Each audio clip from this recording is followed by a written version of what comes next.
अभी हम अगले खेल की शुरुआत करते हैं, जिसमें सफ़ेद राजा अपने सामने के सिपाही को E4 घर में रख के करता है। काला राजा इसका जवाब देता है अपने राजा के सामने के सिपाही को E5 घर में रख के। क्वीन के सामने के सिपाही को सफ़ेद 2 घर आगे चला देता है और E5 घर में रखे हुए काले सिपाही पे D4 इस घर में रखे हुए क्वीन के सामने के सिपाही से हमला करता है। अभी काला राजा इस रानी के सामने के सफ़ेद पॉन को D4 घर में मार देता है। अभी रानी से सफ़ेद मार सकता है, लेकिन वो रानी से मारने की जगह उसको खाने के लिए एक और पॉन आगे बढ़ा देता है। अपने C घर में होने वाले पॉन को C3 घर में बढ़ा के इस काले पॉन पे दोहरा अटैक करता है, एक क्वीन से और दूसरा C3 पॉन से। अब सफ़ेद अभी काला पॉन जो D4 घर में पहुंच गया है, वो वैसे भी मरने वाला है, इसलिए वो सोचता है मरते मरते एक और पॉन खा लूँ, और वो इस पॉन को भी मार गिराता है। अभी 2 पॉन सफ़ेद खिला चुका है इस राजा के सामने पॉन को, लेकिन फिर भी वो सोचता है कि एक और पॉन को खाने दिया जाए, और वो इस पॉन को खाने की बजाय, जो कि C3 घर में है, अपने ऊँट को विकसित करता है C4 घर में। और वहाँ से काले राजा के F7 इस घर में होने वाले काले सिपाही पे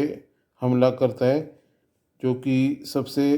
कमज़ोर पॉन माना जाता है, क्योंकि इस पॉन पे सिर्फ एक ही समर्थन प्राप्त है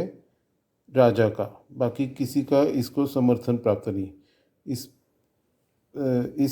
F7 पॉन पे अटैक करता है। अब काला पॉन जो कि C3 घर में है, वो सोचता है कि अभी एक पॉन के बदले में ऑलरेडी 2 पॉन मिल चुके हैं, चलो एक और पॉन भी मार देते हैं इसी पॉन से, और वो अपने किसी भी दूसरे सैन्य को विकसित करने की जगह इस पॉन से एक और सिपाही B2 घर में जो सफ़ेद सिपाही है उसको मार गिराता है। अब सफ़ेद सोचता है कि अभी बस हो गया, इस पॉन को अब खा लिया जाए, और वो अपने सफ़ेद ऊँट से इस B2 घर में होने वाले काले सिपाही को मार गिराता है। अब काला राजा सोचता है कि उसके G घर में जो घोड़ा रखा है उसको आगे बढ़ा के E4 घर में रखे हुए सफ़ेद पॉन पे हमला किया जाए, इसलिए वो घोड़े को F6 इस घर में रख देता है और E4 घर में होने वाले सफ़ेद पॉन पे अटैक करता है। अभी इस पॉन को बचाने के लिए, क्योंकि उस पर कोई समर्थन प्राप्त नहीं है, राजा के सामने का पॉन है, इसलिए B घर में रखा हुआ घोड़ा आगे बढ़ के C3 घर में चला जाता है और E4 घर में रखे हुए सफ़ेद पॉन को समर्थन देता है या उसको सपोर्ट करता है। अब इस सफ़ेद घोड़े का समर्थन जो मिल रहा है इस E4 पॉन को, वो निष्प्रभ करने के लिए F घर में रखा हुआ काला ऊँट बाहर निकलता है और इस घोड़े को के ऊपर B4 घर में जाके हमला करता है। इस तरह इस घोड़े का जो सपोर्ट है वो निष्प्रभ कर देता है, क्योंकि अब घोड़ा हिल नहीं सकता है, क्योंकि अगर घोड़ा हिलेगा तो राजा को शह बैठेगा। अब इस घोड़े को इस ऊंट से बचाने के लिए जी घर में रखा हुआ घोड़ा राजा के सामने के घर में E2 घर में चला जाता है और घोड़े को दोहरा सपोर्ट देता है, एक ऊंट से और दूसरा इस घोड़े से। अब काला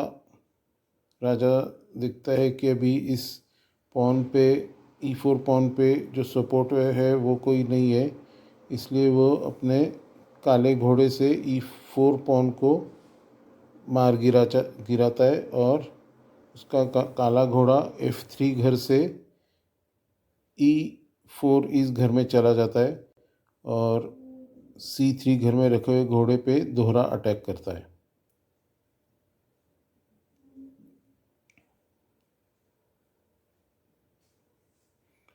अब दोहरा अटैक हो रहा है और इस घोड़े को ऊंट के चुंगल से बाहर निकालना है, इसलिए सफ़ेद राजा अपने आप को किले में बंद करवा लेता है और कैसलिंग करता है किंग की साइड में। हम देख सकते हैं कि C3 घर में रखा हुआ घोड़ा अब हिल डुल सकता है, क्योंकि अभी उसके हिलने से राजा को चेक नहीं बैठेगा। काला घोड़ा इस सफ़ेद घोड़े को C3 घर में मार गिराता है और रानी पे D1 घर में अटैक करता है और साथ में E2 घर में रखे हुए घोड़े पर भी अटैक करता है। अभी इस घोड़े को सफ़ेद घोड़ा फिर से मार गिराता है। वो बिशप से भी मार सकता था, लेकिन वो बिशप से न मारते हुए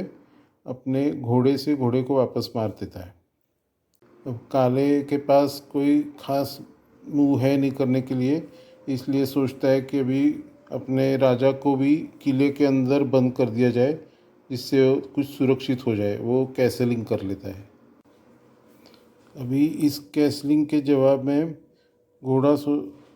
अपने घोड़े को बचाते हुए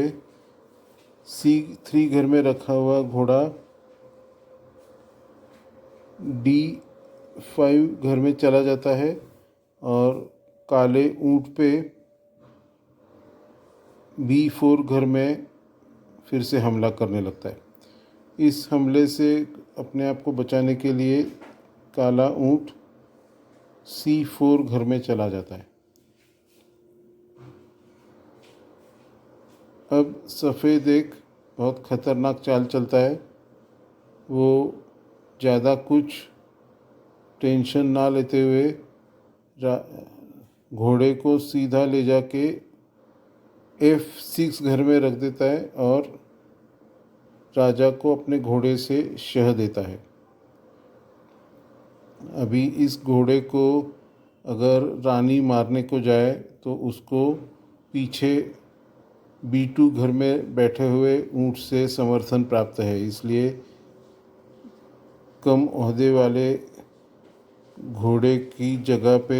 ज़्यादा ओहदे वाली रानी को वो मार नहीं सकता है। इसलिए वो अपने G7 घर में रखे हुए सिपाही से इस घोड़े को मार गिराता है और अपने राजा को चेक से बचाता है।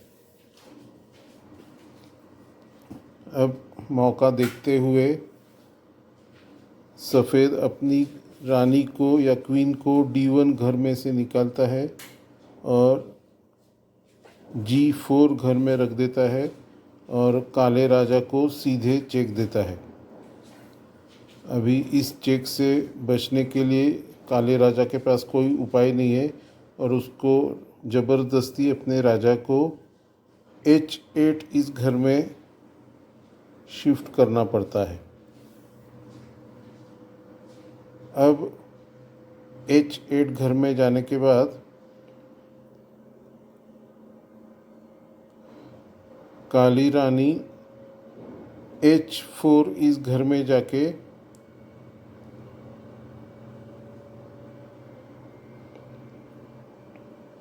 F6 घर में जो सिपाही है, काला सिपाही, उस पर दोहरा आक्रमण करती, एक तो पीछे बैठे हुए बिशप से जो कि B2 घर में है, और दूसरा H4 में बैठे हुए रानी से। अब अगर ऊंट से इस पॉन को मार दिया जाए तो रानी के बदले में सफ़ेद को ऊंट देना पड़ेगा, और वो इस रानी को रानी से मार के फिर राजा को शह दे सकती है। अभी इस दोहरे अटैक से खुद को बचाने के लिए C5 घर में जो काला ऊंट है वो E7 घर में आ जाता है, और इस अपने सिपाही पे जो दोहरा अटैक हो रहा है उसको बचाने के लिए दोहरा समर्थन उसको देता है। अब राजा देखता है कि सफ़ेद राजा देखता है कि पॉन को तो मार नहीं सकते, तो वो अपना ध्यान केंद्रित करता है H7 इस काले सिपाही पे, और उस पे पहले से ही क्वीन अटैक कर रही है, या क्वीन का उस पर जोर है, सफ़ेद क्वीन का। उस पर एक और जोर बढ़ाने के लिए सफ़ेद ऊँट C4 घर में से निकल के D3 घर में चला जाता है, और इस